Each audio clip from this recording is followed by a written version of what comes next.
Well, we're heading back into more of that old school style of marketing when we're looking at leaving the inverse markets behind and we're coming back into more of a traditional carry market when we look at these grains. So that's what we're going to cover here today, capturing the carry, what you guys can do and implement, especially if you have on-farm storage.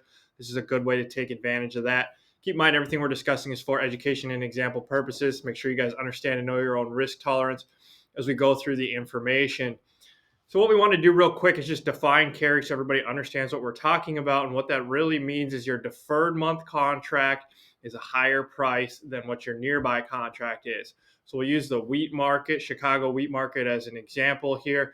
You have the September contract trading at 554. You've got the December contract, that deferred month trading at 578. It gives you a 24-cent carry in the market.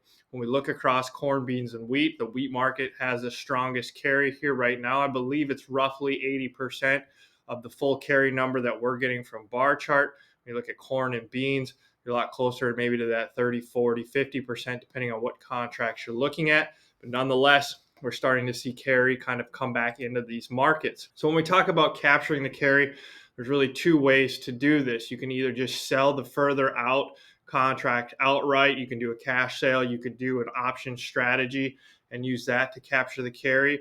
Or you can take a contract that you sold, a nearby contract, maybe a harvest contract, then you roll it out to a deferred month. So like on a corn example, if you're selling on the new crop D's contract, in order to capture the carry out to March, you would just roll that contract ahead. We've got an example here real quick. Again, we're going to go back to wheat. That market's got the best carry, and we've got those wheat guys in harvest. So this is something you should really take a look at. But let's just say you sold in February. We had a nice rally in that Chicago wheat market. July was our harvest front month, or just our harvest contract at the time. If you sold at $6 and now you want to roll this contract out to the D's at 577 here today, what would happen is you're going to close your July contract out at 537. You got a hedge gain between that $6 sale offsetting with 537. You go to put 63 cents in your pocket. You're now going to sell the D's at the same time, and you're going to add back that 63 cents, giving you a net sale of 640 on your wheat and effectively capturing the carry. A couple things to kind of keep in mind, like we said, we are moving more into a traditional carry market. So if you have on-farm storage, this is one of the ways to help get those bins, put these bins to use.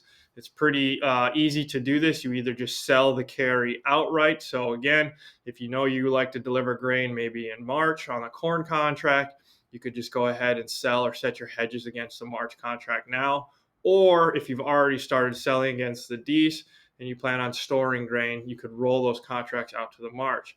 Now, some basic marketing fundamentals still apply. So, and what I mean by that is if the market is rallying, it's generally better to reward that rally, regardless of what contract you're selling, right? So if the market pushes up rather than selling on the D's, you could just go right out to that March, instead, and still continue to work on capturing, some of the carry that's available.